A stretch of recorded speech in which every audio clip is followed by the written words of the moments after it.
근데 얘는 올라도 상방이 막혔다고 얘기했죠. 여기 올라갈 때 저항이 있다고.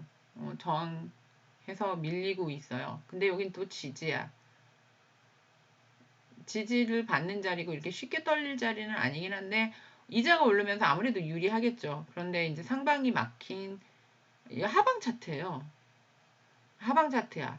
이 하방 차트가 돌아서면 이렇게 돌아서면 위로 올라가는 거죠.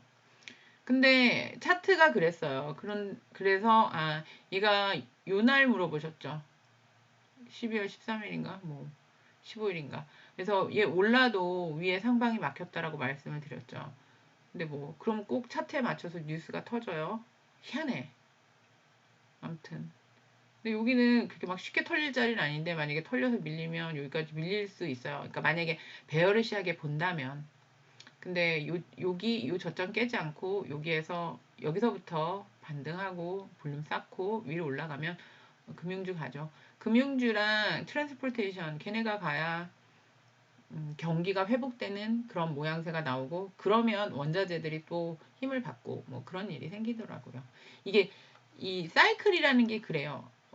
이거는 그냥 저는 이제 전공자가 아니기 때문에 제가 틀릴 수는 있는데 그냥 제가 생각해 보니까 경기가 좋아지려면 트랜스포테이션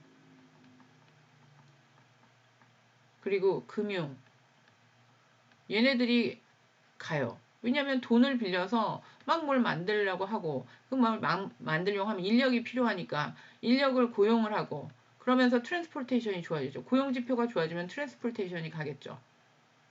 뭐 얘네는 계속 그러면 이렇게 서클링 하면서 얘네가 올라가.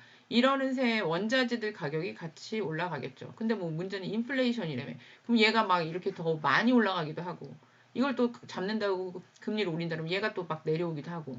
그러니까 얘네는 경기 회복세에 따라서 이렇게 올라가고 얘네들은 금융 제재나 어떤 재정 정책에 의해서 올라갔다 내려갔다 하면서 가고. 그런데 이제 이 와중에 뭐 빅테크 중에 뭐 소프트웨어나 뭐 이런 애들은 인건비에다가 장소는 이미 있을 거고 그냥 개발만 하면 되잖아요. 그러니까 어떤 다른 원재료가 드는 게 아니야. 그러니까 얘가 올라갔다 내려갔다 할 때는 얘는 영향을 받지 않아요. 하지만 이게 영향을 받지 않지만 임금의 영향을 많이 받죠. 인플레이션은 근데 얘네 같은 경우에는 기술직이라고 그래야 되나? 뭐라 그래야 되지? 얘네들은 이제 몸값이 있는 대로 올라가 있잖아요. 근데 한번 올라간 게 내려오나? 내려오지 않죠. 근데 이것도 만족하지 못하면 어떻게 해요? 이 잡을 그만두고 다른 회사로 트랜스포테이션을 하면서 자기 몸값을 올려서 가요. 그러니까 이 직종에 있는 애들은 몸값이 계속 올라가요. 인건비가 계속 올라가는 구조야. 인플레이션이 올라갈수록 얘네는 몸값이 계속 올라가요. 그러니까 그 소프트웨어 그런 회사들은 가장 돈이 많이 드는 게 인건비겠죠. 얼마나 좋은 인재를 가지고 있느냐가 이제 관건이겠지. 그리고 이제 경기가 막 이렇게 해서 회복을 할 때 얘네가 서비스를 공급을 하죠. 그러면 이 서비스 공급이 점점 올라가는데 이게 핫오션이다 생각해서 경쟁이 붙겠지. 경쟁이 붙으면 이제 그 개별 주가에 대한 프레셔가 생기겠죠. 너무 많이 생기면. 그래서 얘네가 막 올라가다가 이렇게 플래팅이 되거나 그러면서 다시 조정을 했을 때 죽을 애를 죽여버려. 그리고 다시 만약에 뭐 10명이 싸웠는데 조정을 했어. 5명만 살리고 아니면 7명만 살아서 올라가고 나머지 3명은 죽어버려. 뭐 이런 사이클을 하면서 주가는 올랐다 내렸다 올랐다 내렸다 하면서 올라가는 거 아닌가. 그리고 판매 같은 거 인터넷 판매 이건 뭐 말릴 수 없죠. 이미 편한 걸 저 어디 스토어 가서 뭐 사는 거 거의 없어요. 뭐 알레기 데리고 장 보고 그런 뭐 재미 같은 재미 아닌 재미로나 하지. 그래서 뭐 세이프웨이가 있고 이거는 식료품 가게잖아. 알버슨 뭐 이런 데는 꼭 사야 되는 거잖아. 뭐 이건 인스타카트로 웬만하면 시켜요. 뭐 시키고 가서 살 때도 있고. 뭐 경기가 좋아지고 나빠지고 상관없이 얘네는 어느 정도 물론 둔화가 될 수도 있지만 둔화되기보다는 둔화돼도 살짝 둔화되고 다시 올라가고 이런 애들은 밥은 먹어야 될 거 아니야. 경기가 안 좋아져도. 근데 둔화가 되는 부분이 없잖아 있죠.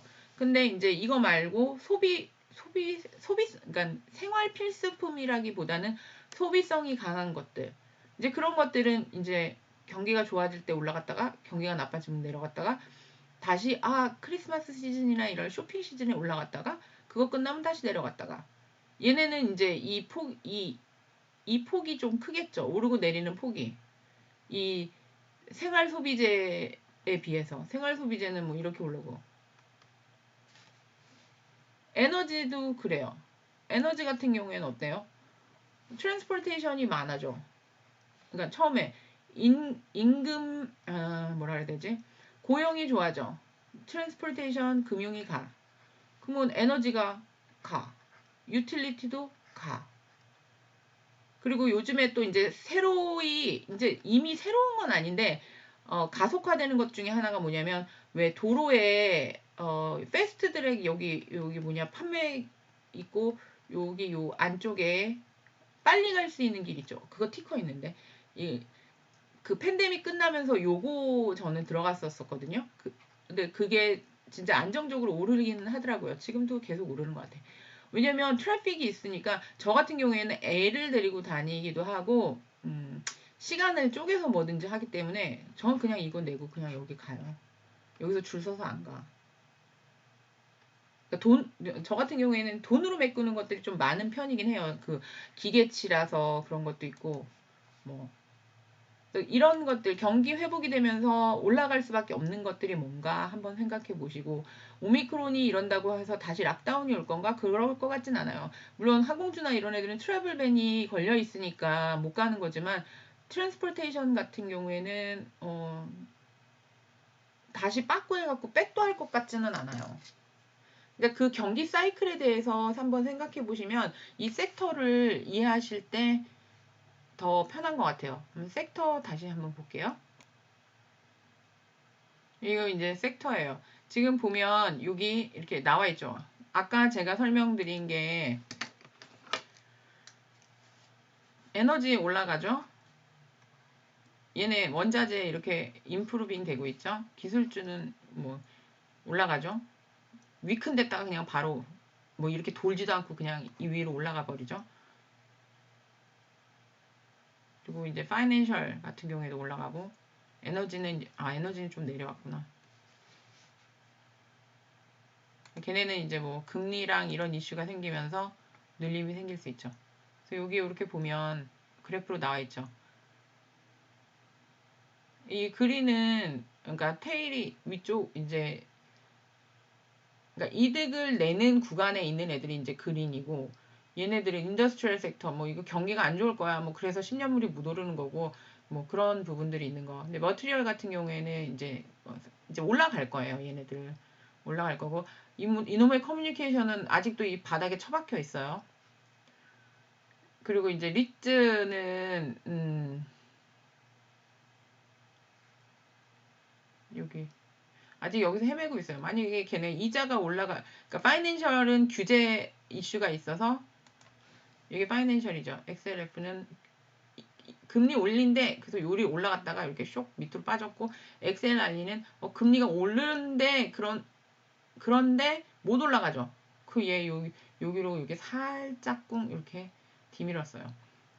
그 금리가 런온님인가 그분이 올려주신 그거 글 저는 동감이 많이 가더라고요. 그 그래프도. 그러니까 2.5야. 페드에서 원하는 게 이자가. 그런데 가다가 주저앉을 거라는 거지. 1.0에서. 못 갈 거라는 거지. 그렇게 할 수가 없다라는 거지. 그렇게 읽는 거지. 근데 거기에 저는 사실 지금은 동의가 가요. 이렇게 하다가 경기가 좋아지면 얘가 다시 올라가겠지. 경기가 회복이 되어야지 뭐 이자를 올려도 올릴 수 있는 거지. 그냥 막 올릴 수 있는 건 아닌 것 같아요.